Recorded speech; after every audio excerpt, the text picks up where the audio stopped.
Hey everyone, it's Junie recording for my third video of the week. Again, I will be discussing about a past case relating to obviousness. In this case, the Dan versus Johnston case. The case was decided in 1976 by the Supreme Court, and they decided that the patent in question was invalid because it was obvious. The patent claims a machine system for automatic record keeping of bank checks and deposits, and was a business method into software patent. The judgment was that the business methods stated were obvious. However, the Supreme Court actually avoided the other issue of whether the claims were patentable because they were software.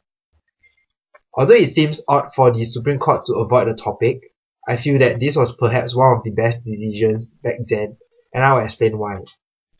Software in the 1970s was a new concept, and there were no concrete rules about them at that point in time. Moving 4 decades on to the present is even still widely debated right now, and thus, by avoiding the topic back then, the Supreme Court would not have set a binding precedent to an issue which was actually too young for them to handle.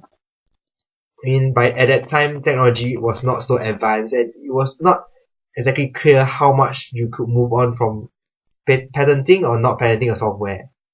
So for example, if they had made software patentable back then, the initial software companies could have monopolized the industry by preventing others from adopting and adapting to software technology.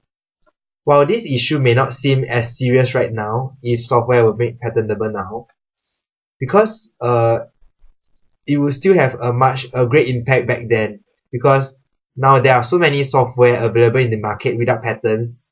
Thus, software can be quite cheap right now.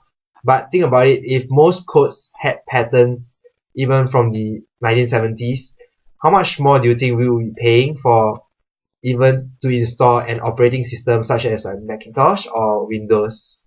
Well, that's just my opinions. Let me know what you think. See you!